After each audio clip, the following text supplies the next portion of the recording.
ಹಿಂದೆ ನೀವು DCM ಆಗಿದ್ದು ಕೂಡ ಹಣೆ ಬರಹನ ಲಕ್ಕು ಅಂತ ಹೇಳ್ತೀರಾ? ಅವು ಎರಡೂ ಇದೆ.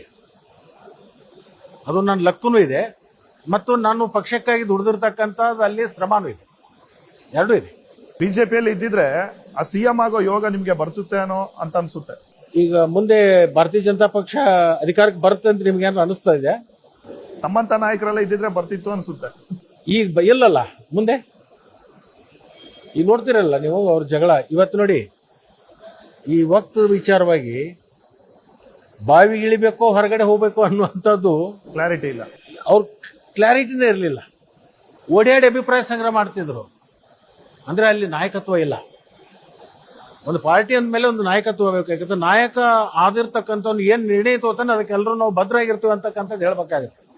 ಪಾಪ ಅಶೋಕ ಏನ್ ಮಾಡ್ಬೇಕು ಅಂತ ಕೇಳ್ತಿದ್ದ, ಇನ್ನೊಬ್ರನ್ನ ಕೇಳ್ತಾ ಇದ್ರು ಏನ್ ಮಾಡ್ಬೇಕು ಅಂತೇಳಿ. ಎಲ್ಲರನ್ನು ಕೇಳ್ಕೊಂಡು ಏನ್ ಮಾಡ್ಬೇಕು, ಎಲ್ಲಿಗೆ ಹೋಗ್ಬೇಕಾ ಅಥವಾ ಹೊರಗಡೆ ಹೋಗ್ಬೇಕಾ? ವಿಜಯೇಂದ್ರ ದೆಹಲಿಗೆ ಹೋಗಿದ್ದಾರೆ. ಅಂದ್ರೆ ಅಧ್ಯಕ್ಷರ ಮಧ್ಯೆನೂ ಮತ್ತು ವಿರೋಧ ಪಕ್ಷ ನಾಯಕರ ಮಧ್ಯದೂ ಹೊಂದಾಣಿಕೆ ಇಲ್ಲ. ಅಧ್ಯಕ್ಷರ ಮಧ್ಯೆ ಮತ್ತು ಬಸನಗೌಡ ಪಾಟೀಲ್ ಯತ್ನಾಳ್ ಅವ್ರ ಮಧ್ಯೆನೂ ಹೊಂದಾಣಿಕೆ ಇಲ್ಲ.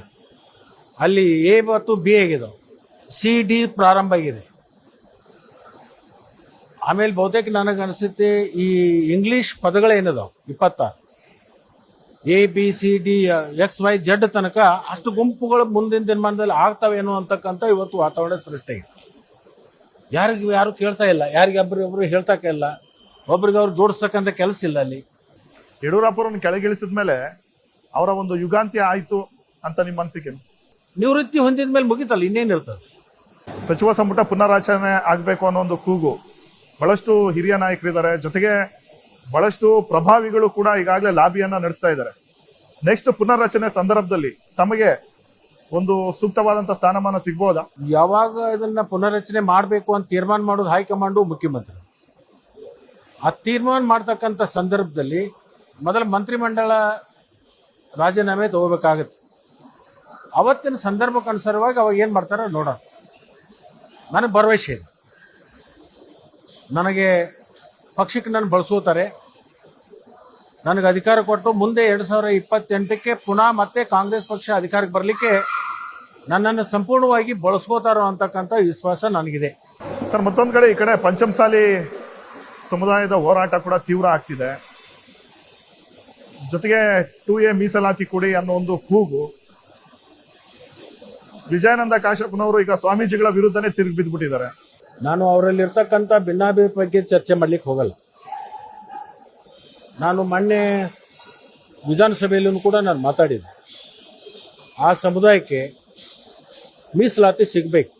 ಯಾಕಂತಂದ್ರೆ ಬಹಳಷ್ಟು ಕೃಷಿಯನ್ನು ನಂಬಿಕೊಂಡಿರ್ತಕ್ಕಂಥ ಸಮುದಾಯ ಮತ್ತು ಬಹಳಷ್ಟು ಬಡವರು ಇರ್ತಕ್ಕಂಥ ಸಮುದಾಯ, ಬಹಳಷ್ಟು ದುಡಿಮೆಯಿಂದನೇ ಜೀವನ ನಡೆಸಬೇಕು ಅಂತಕ್ಕಂಥದ್ದು ಅನಿವಾರ್ಯತೆ ಆ ಸಮುದಾಯದಲ್ಲಿ ಬಹಳಷ್ಟು ಜನರಿಗಿದೆ.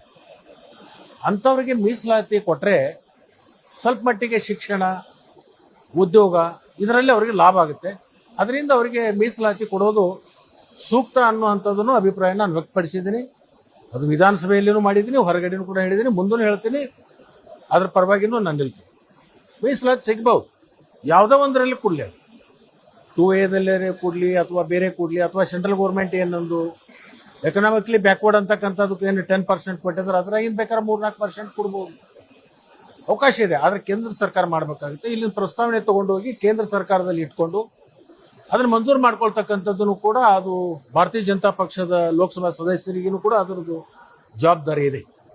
ಅದನ್ನ ಮಾಡಬೇಕು ಅಂತ ಹೇಳಿ ನಮ್ಮ ರಾಜ್ಯದಿಂದ ಆಯ್ಕೆಯಾಗಿ ಹೋಗಿರ್ತಕ್ಕಂಥ ಸುಮಾರು 28 ಲೋಕಸಭಾ ಸದಸ್ಯರಿಗೆ ನಾನು ಆಗ್ರಹ ಮಾಡ್ತೀನಿ. ದಲಿತ CM ಬಗ್ಗೆ ನಿಮ್ಮ ಅಭಿಪ್ರಾಯ ಏನು ಸರ್? ಯಾಕೆ ಆಗಬಾರ್ದು? ಯಾರ ಹಣೆ ಬರದಲ್ಲಿ ಏನಿದೆ ಅನ್ನೋದು ಗೊತ್ತಿಲ್ಲ. ಭಗವಂತ ನಮ್ಮನ್ನು ಹುಟ್ಟಿಸುವಾಗನೇ ನಮ್ಮದನ್ನು ನಿರ್ಮಾಣ ಮಾಡಿ ಕಳಿಸಿರ್ತಾರೆ. ಆ ಭಗವಂತನ ಇಚ್ಛೆ ಪ್ರಕಾರ ಯಾರು ಬೇಕಾದರೂ ಆಗ್ಬೋದು. ಸಂವಿಧಾನದಲ್ಲಿ ಇಂಥ ಸಮುದಾಯವರು ಆಗ್ಬೇಕು ಅಂತೇನಿಲ್ಲ. ಪ್ರಜಾತಂತ್ರ ವ್ಯವಸ್ಥೆಯಲ್ಲಿ ಯಾರು ಬೇಕಾದ್ರೂ ಆಗ್ಬೋದು. ಜಾತಿಗೆ ಆಧಾರವಾಗಿ ಅಂತ ಇಲ್ಲ ಅದು ಕಾನೂನು. ನಮ್ಮ ಸಂವಿಧಾನ ಜಾತಿಗೆ ಮೀಸಲಾಗಿಲ್ಲ. ಯಾರು ಬೇಕಾದವ್ರಿಗೆ ಎಲ್ಲರೂ ಕೂಡ ಆಗ್ಬೋದು. ನಿನಗೊಂದು ಮತದಾನದ ಹಕ್ಕಿದೆ ಅಂದ್ರೆ ನನಗೂ ಒಂದೇ ಇದೆ, ರಾಷ್ಟ್ರಪತಿಗೂ ಒಂದೇ ಇದೆ, ಕಟ್ಟ ಕಡೆ ವ್ಯಕ್ತಿಗೂ ಒಂದೇ ಮತದಾನ ಇದೆ. ಯಾರ್ಯಾರಿಗೆ ಮತದಾನ ಹಕ್ಕಿದೆ ಅವರೆಲ್ಲರೂ ಕೂಡ ಅವಕಾಶವನ್ನು ಮಾಡ್ಕೋಬೋದು ಸಾಧ್ಯ.